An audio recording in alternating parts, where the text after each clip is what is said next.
US President Joe Biden has arrived in Kyiv on a surprise visit. The visit is being seen as a strong statement to Russia and its allies. Ukrainian President Volodymyr Zelensky hailed the surprise visit and recognized Biden's visit as a key sign of support nearly 1 year after Russia invaded Ukraine. Meanwhile, US President Joe Biden has vowed to increase arms deliveries for Ukraine with the new military aid package worth some $500 million.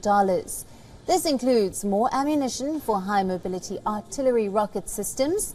He also vowed Washington's unflagging commitment in defending Ukraine's territorial integrity.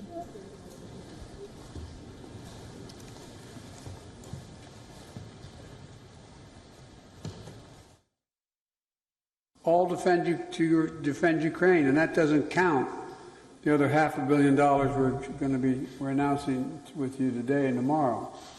That's going to be coming your way. And that's just the United States in this piece.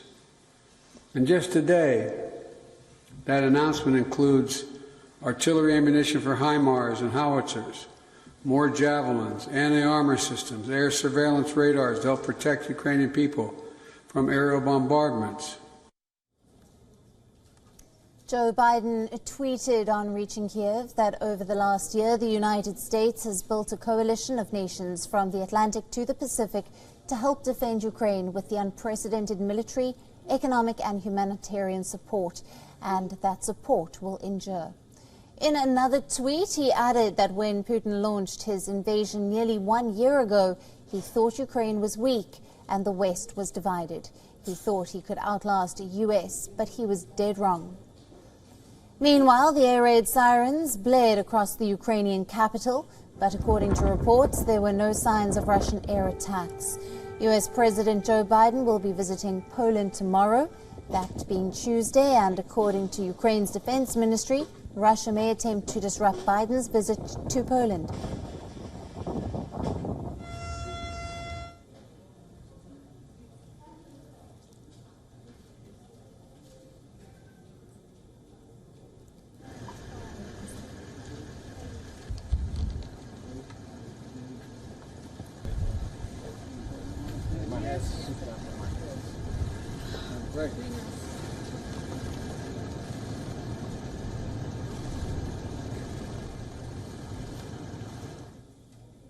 Now joining us for more details on this is Anas Malik, coming to us live from Lviv. Hello to you, Anas. Now, President Volodymyr Zelensky calls Joe Biden's visit the most important visit to Ukraine, apart from the new aid and, of course, the ammunition packages. This is definitely a big morale boost. How is Biden's visit being perceived?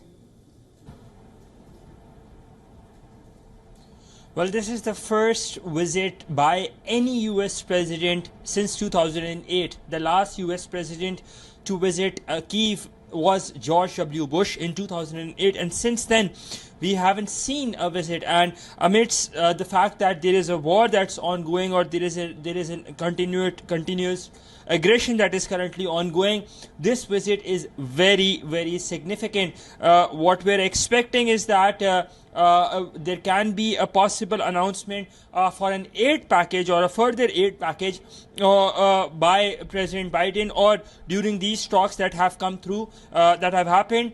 We saw that joint press conference having taken place between President Biden and President Zelensky. President Biden's statement saying that he will announce delivery of critical equipment, including artillery ammunition, anti-armor system, air surveillance radars, to help protect the Ukrainian people.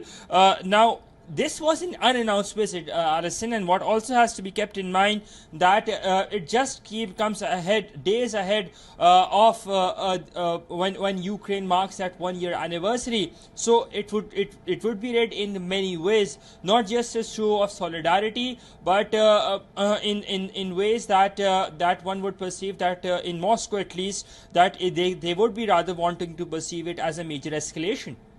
Absolutely, Anas. And how geared up is Ukraine for the incoming Russian spring offensive? Well, they are preparing for a counter offensive and a counter spring offensive and a counter summer offensive. That is what the focus had been back in Munich as well. And even in today's talks, they dominated that as what we understand. For one reason, President Zelensky has asked the US side for long-range weapons. This is what Reuters news agency cited. But if that is true, this is the first time that such a discussion has happened, though there hasn't been any provision of long-range weapons in the past by any Western ally of Ukraine.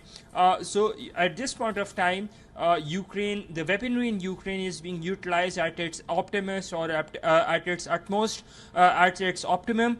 Therefore, for them to be geared up vis-a-vis having ample ammunitions and weaponry for a counter spring offensive or a counter summer offensive, that is what is essential for them, and that is what we have seen that they have been harping on or banking on or going around and asking the international community to jack up their armory so that they are well prepared as and when the snow melts and a Russian offensive comes in. Alison? Anas, thank you very much for bringing us all the latest details. WION now available in your country. Download the app now. Get all the news on the move.